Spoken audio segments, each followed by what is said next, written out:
All right. All right. All right. Well, welcome everybody. We're going to be going over cannabis and food pairing, the future of infused dining. Really excited to have you guys and hear more about the events that you guys are doing and what you guys are doing to provide to consumers. And I'd love to attend one of your events sometime. So as cannabis legalization continues to evolve, the intersection of food and cannabis is unlocking new culinary possibilities. This session will explore the future of infused dining, the science of pairing cannabis with flavors, and the business opportunities emerging in cannabis-friendly restaurants and events and private areas as well. So to get started, why don't you guys tell me a bit more about yourselves and what you guys have been working on? So my name is Renee Blackhall. If I can work this microphone. So my name's Renee Blackhall. Hello, hello. I have been working in cannabis since I was 14 years old. Started off with trimming and have done pretty much every job from selling joints in a smoke pit to filling my trunk with bags. And I worked in hospitality as well, about the same amount of time. Grew up in restaurants and bars, and it's nice now to be able to merge both my cannabis experience and hospitality. As you know, most legacy members have kind of lived in the shadows, and we've always had to kind of hide that aspect. And it wasn't until I got the job as COO in St. Vincent with a major medical cannabis company that I was finally able to come out of the weeds, so to speak, and show that I was part of the cannabis industry. So it's nice now that I'm back home in Canada. I don't have any hesitation about sharing the fact that I'm enthusiastic about cannabis, about cooking with cannabis, and it's nice to be able to share that with the general public without that stigma that usually goes along with cannabis. Is that better? Is that better? How you doing, man? And yeah, on that note, I think I'll pass it down the line to Nicole. All right. Hello, hello. All right. Thank you so much. Hi everyone, I'm Nicole Hines with Faded Living. I started this business in 2021, but I got in the cannabis space for now about 7 years, and I've been in the food space since 2013. So, switch next. Hello, hello. All right. So I have been in the food game for since about 2013. And when I moved to Vancouver 8 years ago, I intentionally wanted to get into the cannabis space and decided to marry the two through the conception of my business to help normalize the plant. My favorite way is to smoke. I also know that in order to normalize the plant, smoking isn't attractive to everybody, but people aren't usually afraid of food. So I decided to marry the two.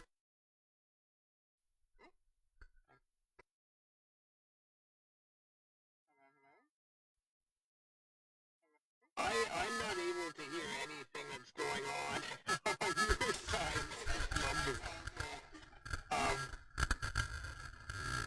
Do you want me to jump through this? I'm pretty, do you know what I mean? I think you've got two very skilled culinary cannabis professionals on stage. No, we want you. And I'm not a fan of technical difficulties during live moments. So you guys, because I can't hear you, so I'm wondering if we're working on it to jump or...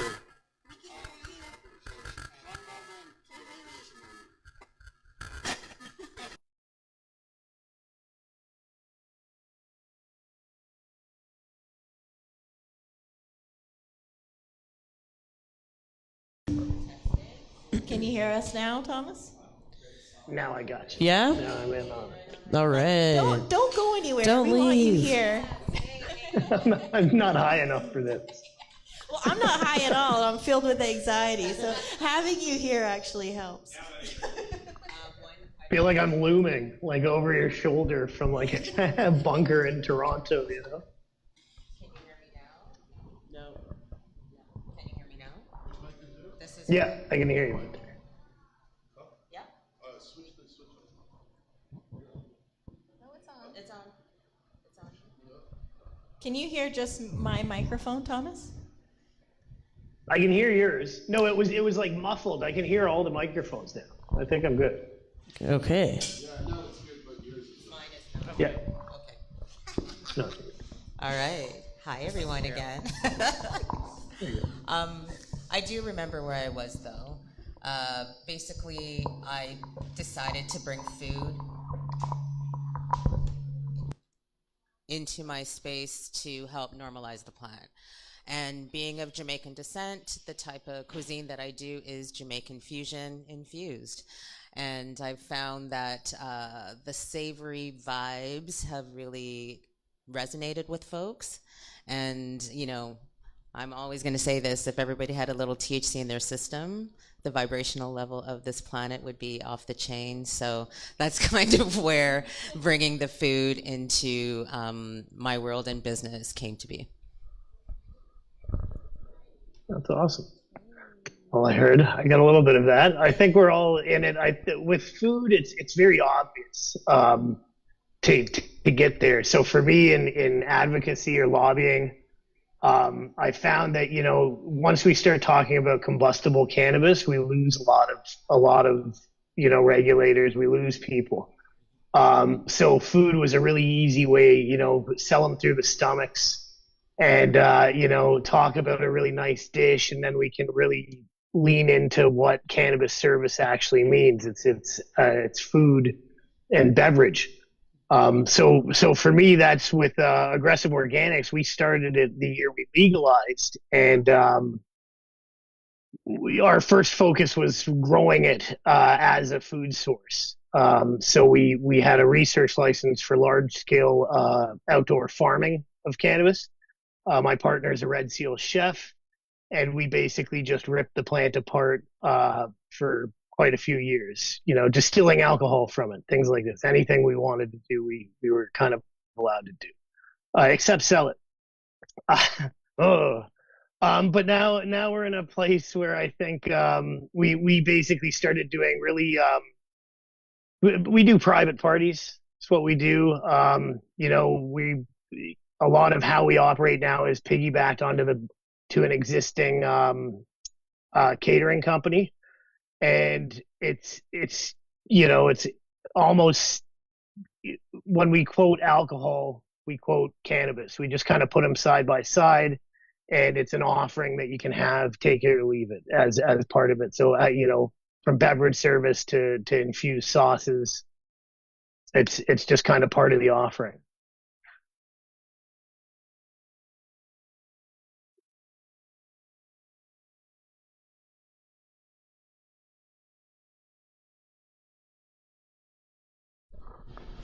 Hello? Okay, we're back. Sorry about that. Stoners Unite. Yes, we're getting through here. All right, well, let's jump into some consumer expectations with these types of events. How have consumer expectations around dining with infusions evolved over the recent years, and what type of different experiences have you been offering? I can't really speak to the evolution of experiences because I've just jumped back into this over the last year. But what I can say is that I'm working heavily to reduce stigma around cannabis dining. Because the biggest hurdle, in my opinion, is stigma.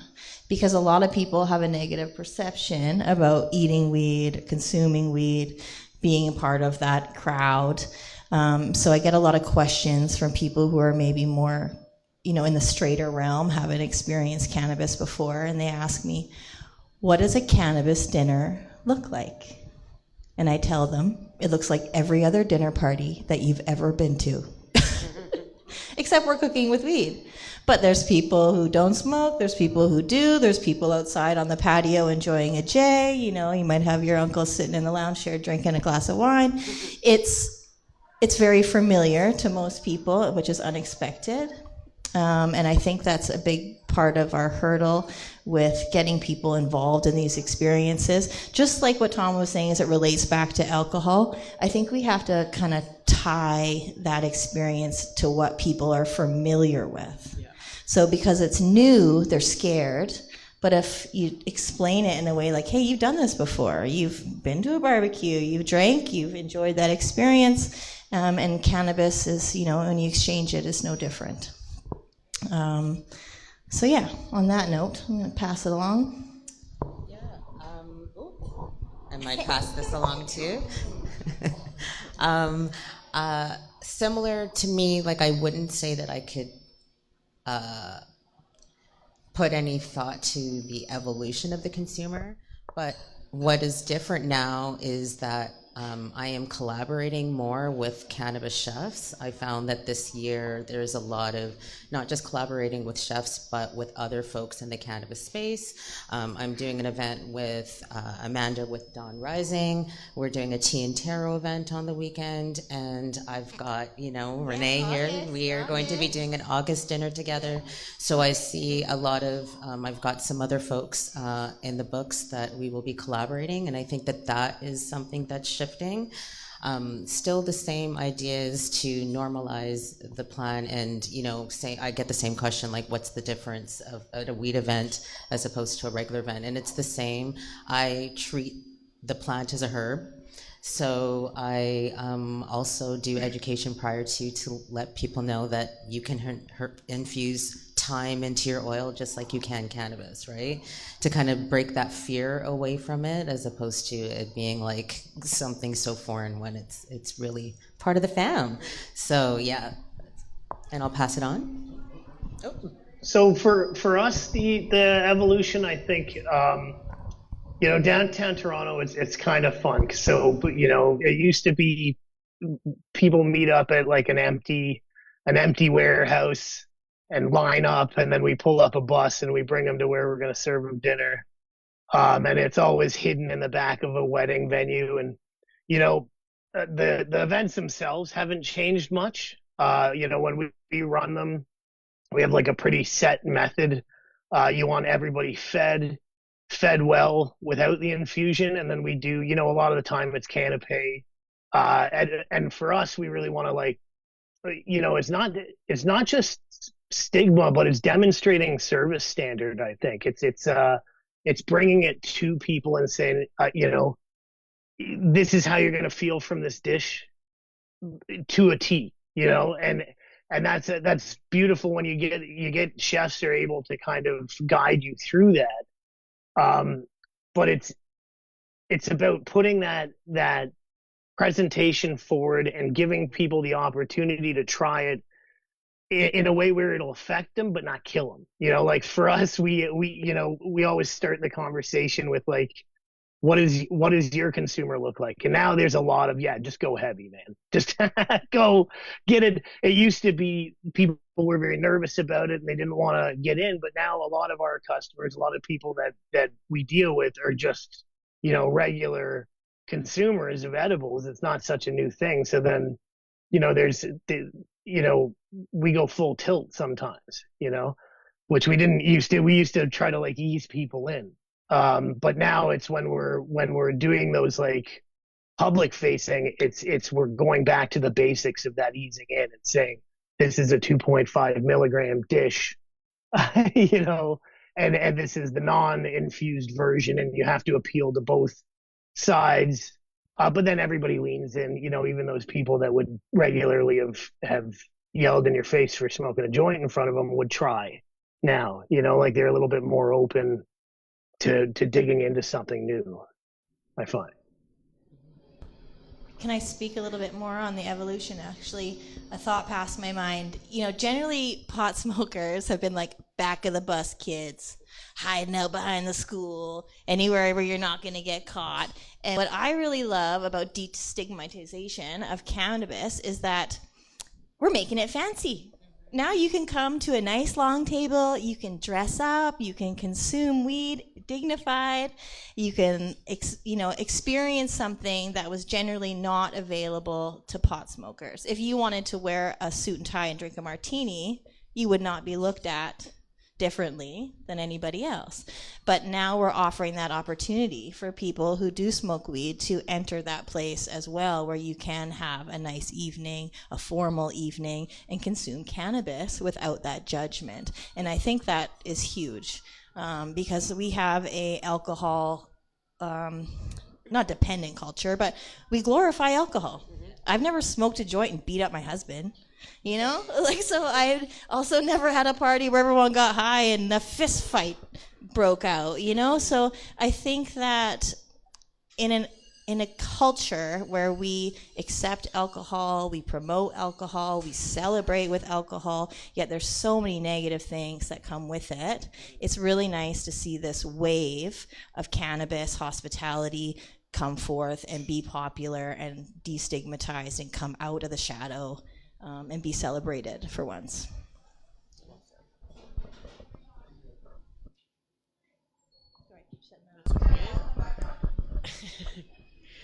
Nicole, I thought it was really interesting that you said that you treat cannabis like a herb when you're cooking, and that sparked me to maybe ask the question, what does your cannabis experience look like? As in terms of me as a consumer, things that I would want to know is how is your cooking method? How is the dish going to be infused?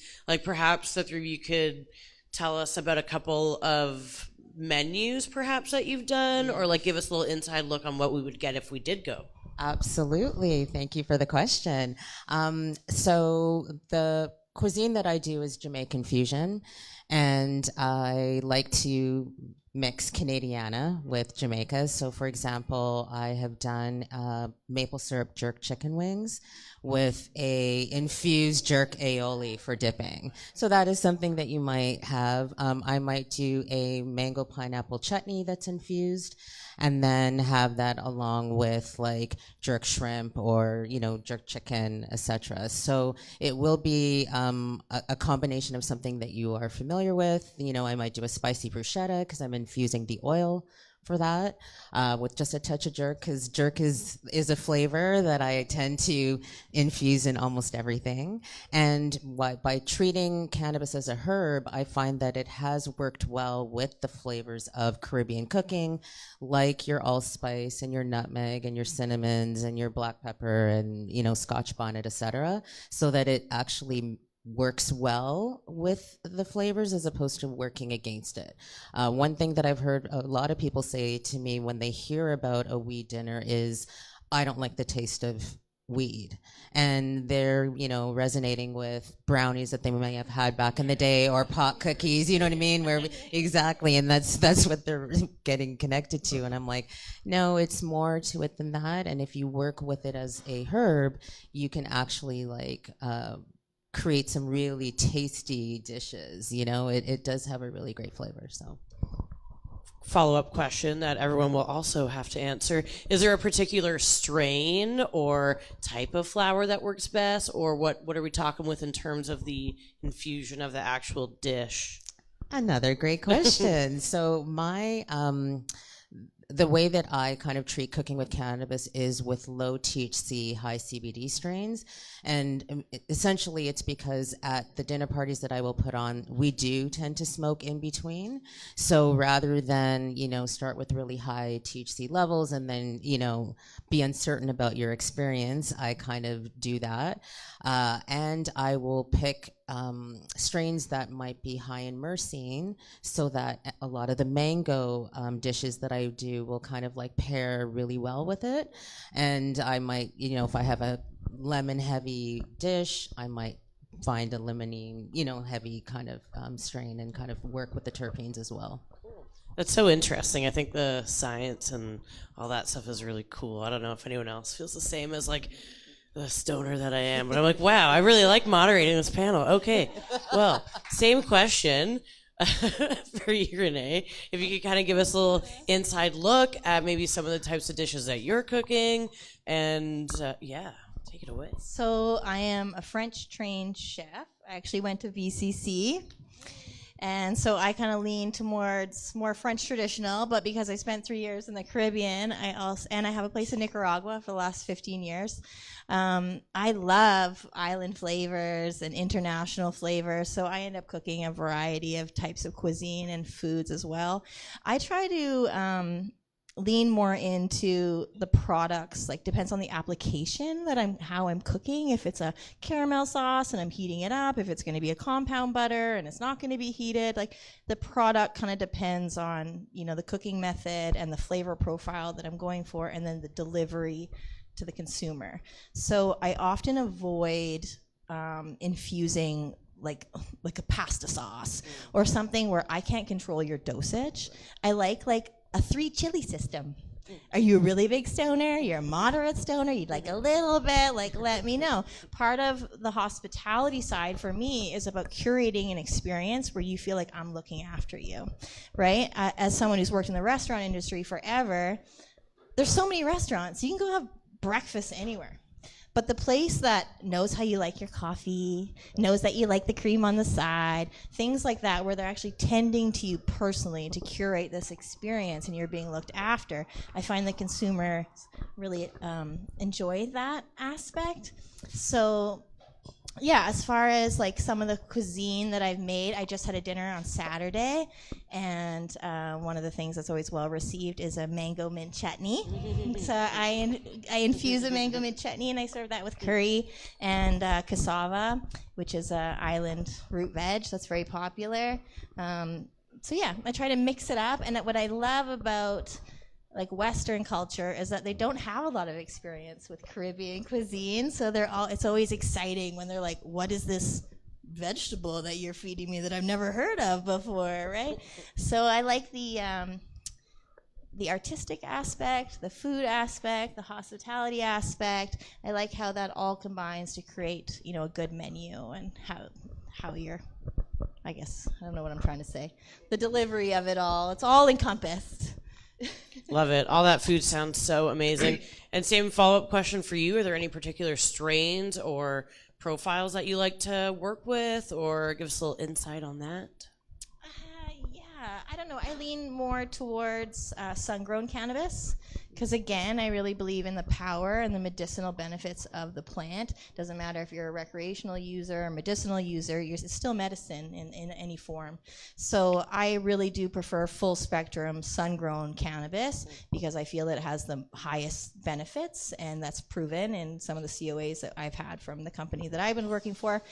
You can really see an increase in the terps and the beneficial flavonoids and cannabinoids and things when it's grown in the sun. The sun is the best provider, and so yeah, I lean towards full spectrum sun-grown products. Nice, I love that. That's really cool. Yeah, I like sun-grown products too. And Thomas, yeah, same question for you. Could you give us a little insight on some experience that you guys have hosted? What kind of experience would we get if we were coming to one of your events? We're a lot of what we do, it's either parties, bachelor parties, a lot of those, but then there's most of our work is B2B in the industry. So we're like featuring products and things like this, or we're working with event planners for companies a lot of the time. So we had one recently, like I said, I like to have a buffet or something just so people are eating. And we did, my chef is French trained as well, but his restaurants are all smokehouses, and so when we lean into it, it's like Southern barbecue and just that sounds great. We're not the healthy guys. I keep telling people that. I'm like, we get but then we gear towards that like white glove service, right? So we had one where we did 5 dishes canapé where we like faked a course dining. So you had the buffet, but then we had like a really nice tapas piece come out where the featuring dish was got a truffle encrusted beef Wellington with a loudmouth gravy. It was the loudmouth strain from Ontario micro growers who were there, and then we had a Ramelli Truffles was a sponsor there as well. So we had a truffle company, and we were fusing, different outer industry co-sponsorships on our dishes. So we kind of did that. It was just a delicious dish in the mouthfeel, but we knew it was, a half ounce of the gravy was exactly 2.5 milligrams of THC. So that, and then we flavored and paired the bud. So we had like bowls of the bud sitting around with, butter boards, and then butter made from that weed. But then you could, roll some up, or you could taste the butter, or you have these dishes coming around featuring the same cultivar. And then for me, in the bar side, this is where I get kind of crazy, is I like to mimic alcohol and just, offer the bar. So we do like a rum and Coke, and it's non-alcoholic rum, Coke, 5 milligrams of THC nano emulsion. You know what I mean? And then so we kind of fake the bar and then do that full alcohol service.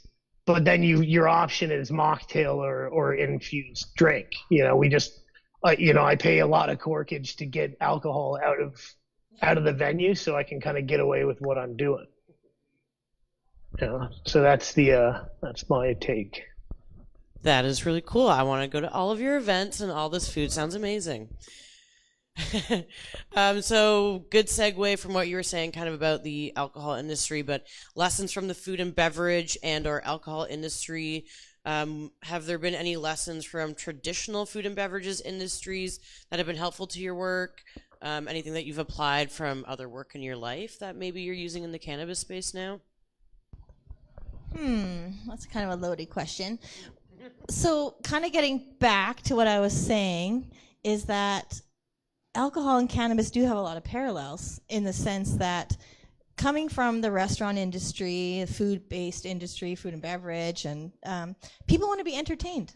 They want to have a good time. They want to have good quality food. They want to have good atmosphere. And those things are relevant both in a restaurant and in cannabis dining. And I don't think we have to recreate the wheel to keep consumers happy, because we can look at the alcohol industry, which is a prime example of how people want to be looked after. They want to have that good product. They want to have that good service, and they want to be looked after and feel like they're special in some capacity. And that's why I think that extra level of service in the cannabis dining, which again comes from my experience in fine dining and French traditional, is that that's where people can kind of relax and remove themselves from their everyday lives, right? Like when I have you come over, I don't want you sitting down thinking about how that guy pissed you off at work or that fucking guy in traffic. I want you to sit down, excuse my French, sit down, enjoy yourself, and kind of be whisked away for the 2 hours that you're at my table, and not thinking about anything else but being present and the food that you're enjoying and the company that you're enjoying.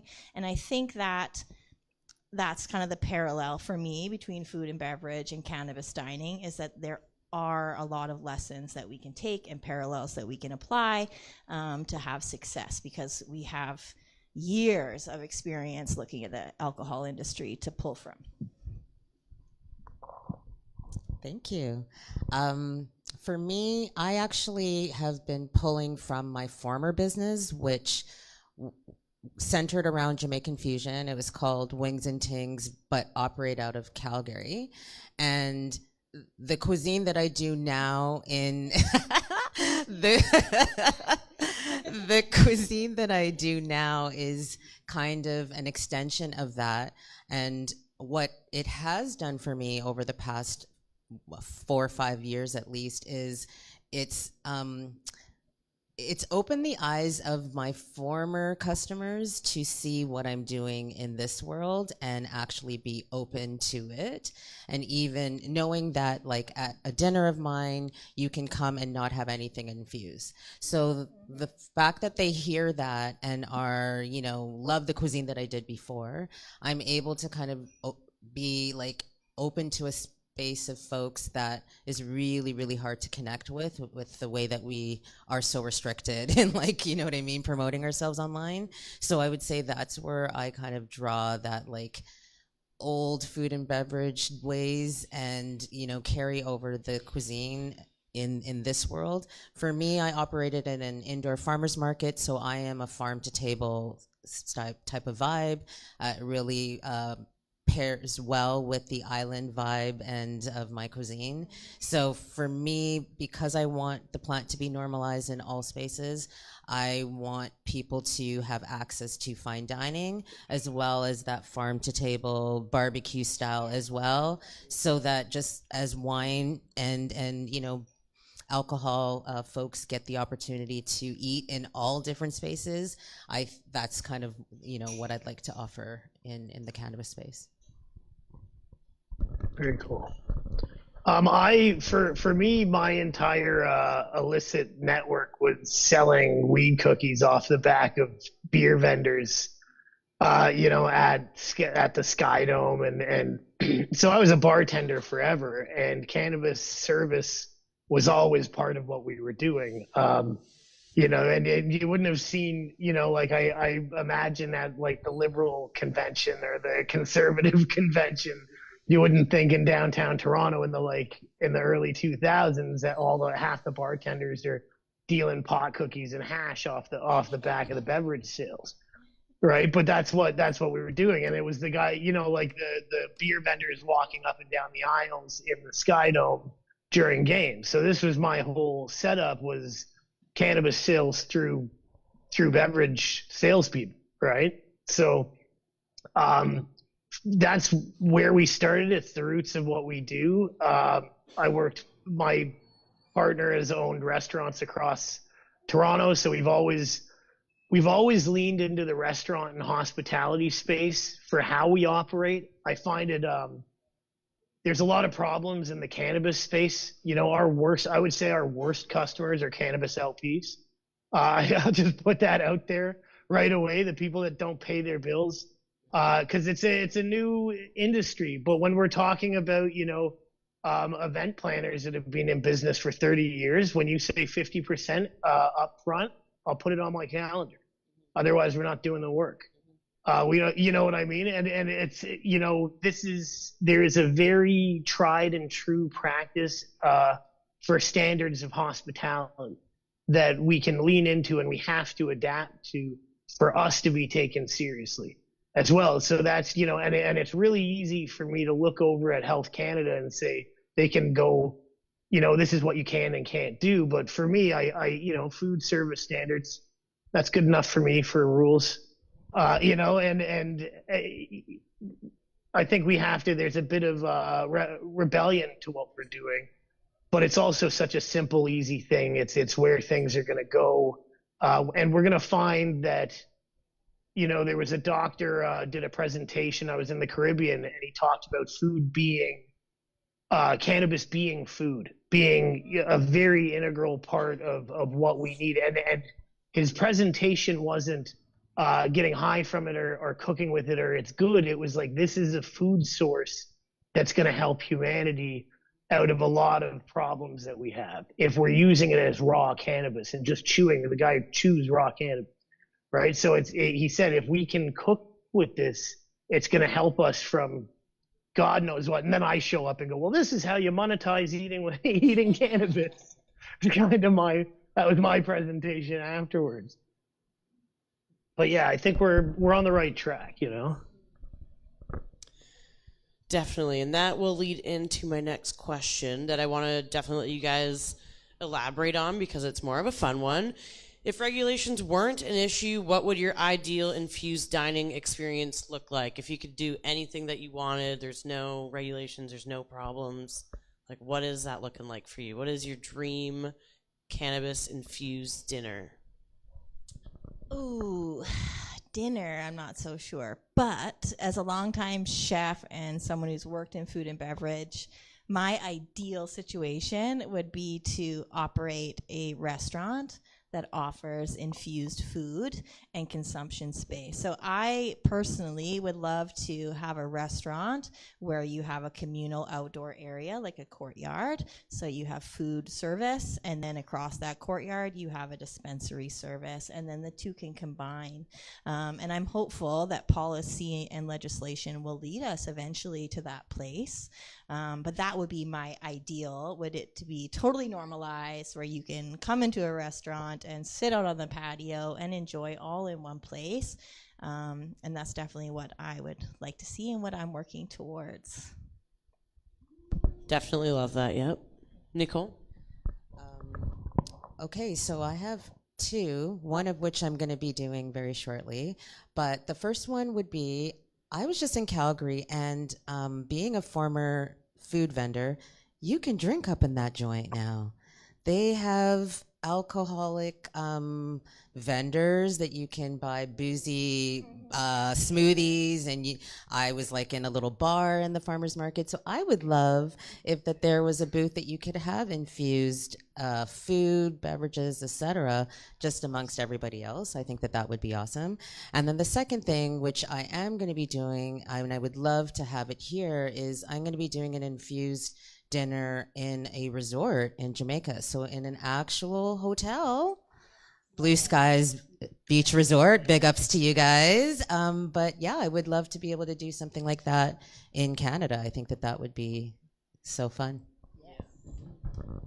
That I think we're on the same page with the resort. Having a restaurant in a hotel, definitely a project that I'm discussing with a few people at the moment in the Caribbean right now. It's fun. They're very open down there to really, the stigma isn't the same. But for us, Aggressive Organics, from day one, we know exactly what we were going to build, what the startup was aimed at. And the ideal meal service is, you come in, a group will show up for a ticketed dinner, and they come to the farm. It's a farmhouse ranch. You go down to the field. You get walked around the different plants, the permaculture of vegetables and cannabis. Somebody offers you a drink. There's a drink down there. I've already done this. I was at a tomato farm in Mexico as a videographer for a fishing show, and we basically did this tour of an eco restaurant, and they walk you around the tomato farm. They give you a tomato-based beverage. You pick some. You go to the processing area. They give you a tour of the facility. They bring you up. The chef teaches you how to make tomato soup, and then you separate to your two tops. You get a sunset over the field of tomatoes, and rinse and repeat the dinner service, and it's that, but instead of tomatoes, we'll do pot. That's kind of what we want, what we're trying to build here in Ontario. I love the whole farm to table experience. And actually, one thing, my nerves got the best of me initially, but I have a farm in Shuswap in the interior, and I have a few acres there where I host my long tables in the summer. And similar vibe. I'm gonna enjoy my 4 plants in my garden this year, Humboldt style, with nice big bags. And that's part of my farm experience, is that people come to my farm. I have little campsites that are microdosing, cannabis-friendly spots where you can chill by the creek and hang out in the woods, decompress a little bit. You can join me for a little hike on the mountainside. We come and we have a nice dinner, and I like the same thing as he was saying. I get to walk you through my garden. You can hang out, learn a bit about cannabis history. Shuswap's like the Humboldt of British Columbia. Lots of cannabis history there, and lots of roots in farming. And so that's another level of experience that I think is really important, as you spoke to with the consumer, is also making the connection to your food. Whether it's tomatoes or weed, being able to see how this plant grows, being able to meet the farmer, being able to learn about these experiences, and then being able to eat and consume and have that experience yourself. But now this person becomes the best promoter of this experience and furthers your reach. I believe anybody who has a good experience, I always consider it a +5. I'm like, so for every 20 people that I host, I know that I'm reaching 100 people if they have a great experience or bad. I always count on every guest to reach out to 5 different people. And that's why I think these grassroots movements are really important, is that the word of mouth, because we are so limited in our advertising, is really important. And I'm always amazed at how quickly the word spreads. And I think that speaks to the excitement around culinary cannabis and these infused experiences. It's also the importance of making sure you're not kind of pushing the envelope on how much you're serving people. I think this is like, the tendency for those older parties would be to just have fun, and if you have 2,000 milligrams in one service, enjoy your night. But now I think it really is trying to rein it in and control it and be able to create the value proposition for our guests in a way that they can understand it, so that it's normalized in the same way that we normalize that alcohol service, right? So when we offer a drink and we know there's an ounce and a half of 40% alcohol in it, Daddy, dinner's ready. I'm on a call, buddy. But yeah, but that's the game. I think is keeping it functional and not giving people bad experiences with our dosing methods. I think that's really being in control is what's going to help push this forward. Absolutely, and I think that's really important conversation to have, is that I like that you also offer low dose experiences, and I try to cater. I want people to leave happy. If you're really coming to get blasted, well, then I'll try to get you blasted if you're comfortable with that. But I really do think it's important that people have a good experience on their first run, so they're not like, holy fuck, I'm never doing that again. That's my worst nightmare. I want you to come and be like, oh, that was great. Like I'm pleasantly blitzed, and I'm going to go home and watch Ferris Bueller's Day Off and enjoy every moment of it. And I think that's what's important. We can't scare away the consumer. It has to be done in a very cautious way in order to retain that base and to grow that base. So I'll just speak a little bit about the event that I just did on Saturday. I started off promoting this event, and I got quite a few people who are consumers. But I also got a lot of people who are, 60 plus, that live in a retirement gated community in my area that aren't stoners. And they were just super, excited about being involved in this cannabis dinner and getting to enjoy it. And they're not people that would normally partake. And this is like a pretty straight edge retirement gated community. And they invited me to the lodge, and I did the dinner there. And I was actually really amazed that generally I would market towards people who want to consume cannabis. But the fact that I was able to open the table up to so many people who don't even smoke weed, it made me excited because it broadens my consumer base. It means that, wow, I don't have to particularly have all people smoking weed who want to join in. But I also love that people weren't scared or felt intimidated to join in on the experience, and that they were excited to participate in something that they weren't even wanting to consume, which I think is really important in the community, in the cannabis community, is that we're drawing in people who are just curious, and that's how we're growing our customer base. Is creating that curiosity, because I've often have people who are like, I don't want no weed at all, like don't give me anything infused, and then by the end of it they're like, can you slip a little caramel on my dessert? And that's what I want. I want people to like see everybody else having a great time, they feel really comfortable, and they're like, wow, well, if Harry's having a good time and he doesn't smoke, well then I guess I'll try it out. And that's what we want. We want you to create an environment where people are comfortable enough to try something new. And I think that's a huge burden in the industry, is that, like you said, people can green out really easily, and people's, I can smoke 2 tokes of an infused joint, and I will like go hide in a closet. I'm like, don't look at me, don't talk to me, but I can like bogue a fat outdoor joint and talk and have a Zoom call and it not be an issue, right? So I think there's about product awareness and creating a safe environment where people feel that they can let their guard down and try things out. And anyway, I'm blabbing now, but I just want to quickly add on top of that, is that when I think of the alcohol community, there are a lot of events that I've been to where non-drinkers are there. So if I kind of am trying to mirror what they do a little bit, especially like a lot of wine events, I've had tons of friends go to things where they don't consume. If I'm going to normalize it, I need to create sort of events that allow for both parties to come and join and gather together. And it does break the stigma when non-consumers are around consumers, because they still believe a certain type of thing about us, right? But when they do come and are in the same space, exactly, they will ask, oh, can you slip me a little something, because they're shocked that the energy is up.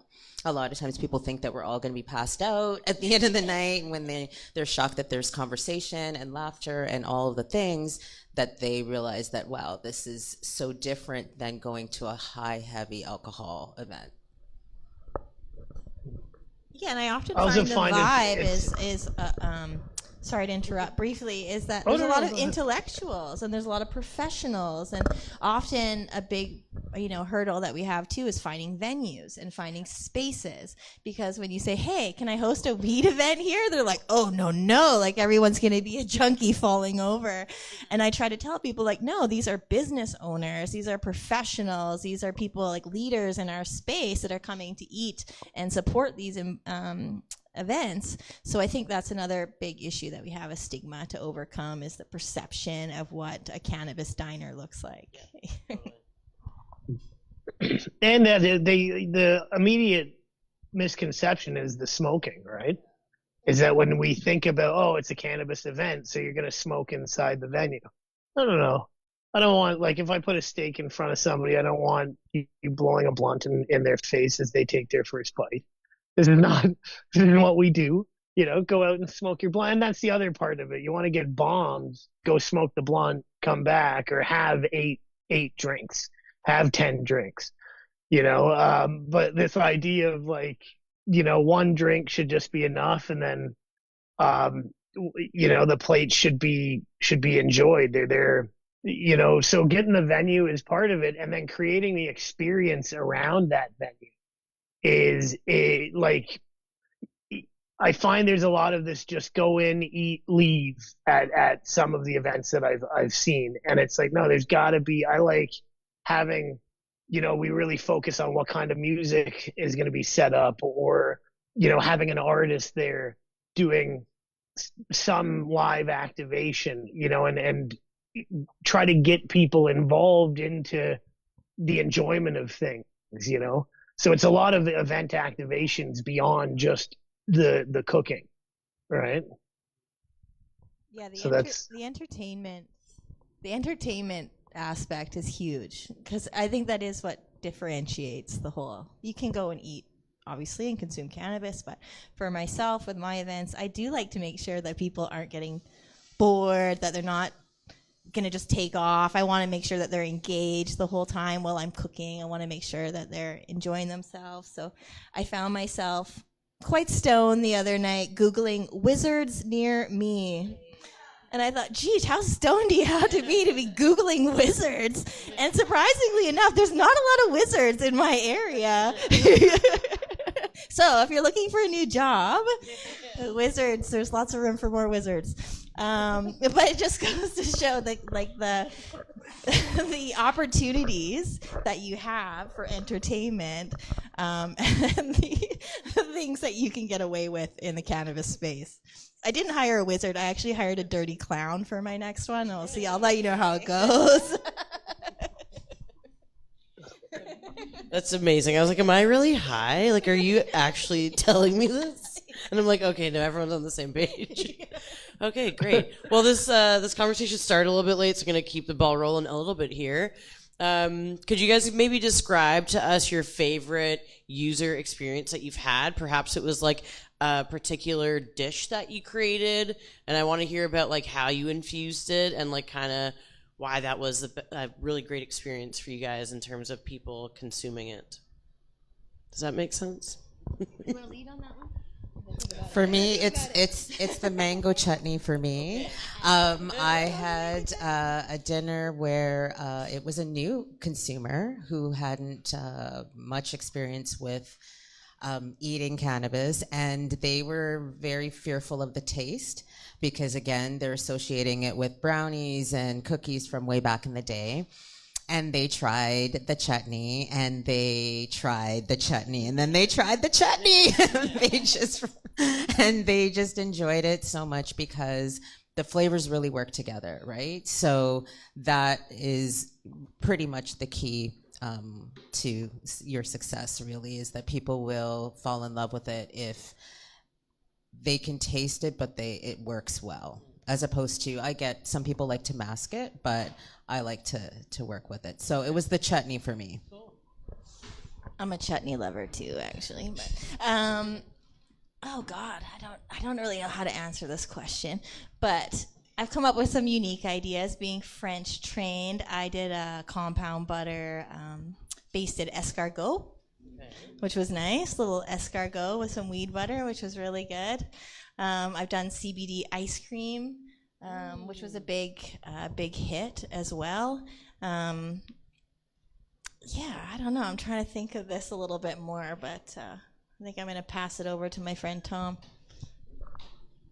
For me, it's the beverages. Once I lean into the beverage side, and it's funny because I put out a thing that called Cannabis, which is really just a rum and coke, and people are going mental for it. We just kind of tested the market a bit in actually not in Canada. See, you brought up regulations again. All my favorite stuff isn't here anymore. But my number one favorite thing is, while I was going through that, I was in Dominica, and I put a can on the table. I go, I want to make that at this rum factory. And he goes, yeah, I don't like this non-alcoholic rum and coke. I go, what do you mean? He's like, that's going to be rum and coke. That's going to be rum. And I'm like, no. we can't do both together as a commercial product. He's like, yeah, we're going to. That's what we're going to do. So for me, that simple rum and coke, and being able to like go back to the roots of a rum and coke and from the ground up in the, even in the actual, rum distillery to find that. And we, on that journey, we have a sour mash that every now and then I take a little shot of it, but it like your eyes immediately like bulge out of your skull. And it's just but it was alcohol distilled from cannabis. And it's just this like, maybe one day we're going to get there. And if you heat it up and drink it like sake, it destroys you, and it's kind of really, that's my favorite, but not really a refined palate. Like Cajun shrimp with like an infused chimichurri was pretty good from Tim's side, I love touching on the ganja wine. That's a real Caribbean thing, and I've seen a lot of people get real sideways on the ganja wine. Yeah. And I did an infused ginger beer, like homemade ginger beer, and then yes, it was. Listen, I did that at a dinner party, and that was also a fave. So Nicole and I are doing a dinner in August. We are. And we're going to combine forces with our island experience and offer some infused ital and some infused rundown, and hopefully she can make us some ginger beer. I'm really looking forward to it, guys. Amazing. I was going to say on that note, does anyone have any final thoughts? I feel like there was a bit of some talk about more international experiences, which I wish we had more time to discuss. It sounds like there's some really interesting stuff happening outside of Canada, like there usually is. But yeah, any final thoughts? Yeah. Just kind of touching on the international experiences. For myself, having spent so much time in the Caribbean, I am missing the Caribbean sun and trying to find ways to travel for work and to continue this journey with cannabis. So I'm trying to find ways to bring my cannabis tours and cannabis culinary experiences south, whether that's Jamaica, Trinidad, a few other little locations I have on the go. But yeah, I think there's a huge opportunity to kind of cross over between Canada and other countries, especially because North America, we have a huge season where it's cold, people have seasonal depression, they're looking for ways to escape, and I think that there is an opportunity there to build on this wonderful recreational market and the amount of consumers that we have here and bring them elsewhere in places that do need cannabis tourism and do need people to facilitate that. One thing I've learned from my time in St. Vincent is there are amazing people and traditional cultivators that just need that, they need to fill that gap. So a lot of places where I worked, people have been given licenses, but no path to sales. So maybe you're holding this paper and you're like, wow, I can grow weed, but I can't sell it. And I don't know how to get the tourism here. I don't know how to get tourists to my farm so that I can make some money, so I can sell an infused ital or get people here to experience my culture and the roots of cannabis. So I see that as a unique opportunity to branch my experience in the Caribbean and help to encourage, economic development within that industry and expand tourism in the islands by, helping to segue with people here in North America who are, looking for tourism destinations that are cannabis friendly. Yep. And I think we just need to have more marketing around these places and facilitate these relationships with tour providers and cannabis farms and people who are, wanting that business. So yeah, there's a huge opportunity to branch out from Canada and abroad. I totally agree. My focus is on Jamaica, so I've been building some relationships there with a farm, Blue Skies Beach Resort as well, and also a ganja tour company called Token Tours. So they do a lot of tours within the Negril area, which is very cannabis friendly. So that's kind of the area of Jamaica that I'm starting off with. But I'd like to do some stuff in Kingston because Kingston is city vibes. I love Kingston, and I'd really like to bring some, cannabis infused dinner parties to that region as well. I'm working with right now the Agriculture Ministry of Dominica on their legislation, which we just kind of dropped next week. You're going to see the new legal framework, and the entire CARICOM Cannabis Commission is kind of working with us on this. And it's really fun because when I was down there end of January, and after the second day of a summit where we had all the island internal stakeholders, we had CARICOM there, the bank, representatives from the bank. And then, like the aide to the prime minister's there, you had all these, all the regulators, and they all basically, after the second day, we went down the street. We all walked down the street into a club that we had shut down and had edibles and had like just candies and cookies, and it was last minute, and I'm like, there's no nano emulsion on the island. It's and we didn't want the rum in the mix. So I was getting oils, and we were making, pina coladas, being like, let's just demo the thing. And it was just not a single person said no. And it was a really nice thing. So we're kind of expanding on that. We're hoping that the new legal framework will be signed and in place by end of April. So we're going to do a dinner down there. I think mid-May we're going to have a conference that's very focused on bringing the entire CARICOM stakeholders in. But then we're also looking over at Antigua is doing a massive 420 celebration, and I think it's like the coalition of Rastas are like descending on Antigua for this massive smoke out. So I think that's going to be a really there's that, and there's stuff happening all over Canada too. I think as a CCTA member, I should be I should be pointing at Canada more. But I like to go where I'm allowed to operate. So I'm loving the Caribbean at the moment. Awesome. Yeah, lots of opportunity out there in the world for cannabis. Yeah. Amazing. Any final? All I can say, guys,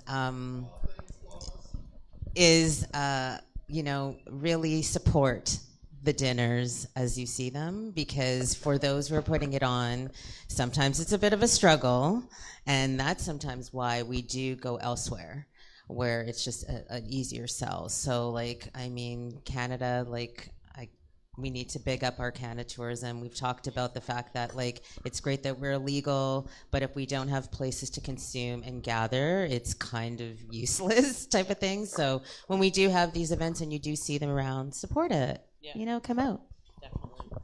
Definitely. Do you guys have your own sauces or seasonings? Oh, good question. The goal would be to have an infused jerk sauce and also chutney, and then a dry jerk rub as well. That would be the ultimate goal. So, but for the time being, I do it made to order type of thing. Yeah, me too. I didn't hear the question.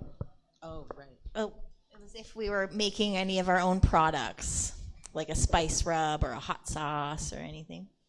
My final remarks is that being a legacy member and being someone who's constantly been on the fringe and pushing the envelope, I think it's an important space to be in, and that a lot of people hesitate from breaking rules. I don't. I want to push this with momentum forward, and I would much rather ask for forgiveness than permission. So I am always working with the best interest of legalization, not so much legalization, but acceptance and policy reform and change to legislation so that we can get to where we once were with consumption. I was one of the first people to get a medical marijuana production license in my area. And it's amazing to see how we went from legacy to everything being underground to all of a sudden we all had these licenses, and it kind of became the norm, and we were kind of all coming out of the woodwork a little bit.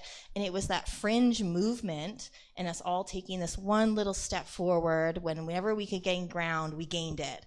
And I think we're at that point now where there's ground to gain in this space, and we all need to kind of stand together, elbows together, and figure out a way that we can push this forward and create momentum as far as with policy and proof of concept. Thank you, guys. Yeah, thank you. Thank you, everybody. That was really awesome, and I'm hungry now. I don't know. And leading into that, we are going to have a break. It is 4:03, and so you will know that I booked it because it's almost 4:20. So go do what you need to, have a little break, and then we do have one more panel happening after that break. It'll be about dab bars, and we're excited for that one. So yeah, take a break. Thanks, Come on Tom. back. Nice to Thank see you, you. Thanks Tom. for having me. Nice finally meeting you in person, Renee. Yeah, absolutely. We'll get in the same province at some point. Or we'll all meet up one in the day. Caribbean. That sounds better. We'll all meet up in the Caribbean. Yeah. Give it a month or two, and it'll be Mecca for weed smoke down there. If you see what we wrote, it's crazy. Well, I've seen what can be done, and all the power to you. Bless up. And thanks a lot. Cheers. Thanks, guys.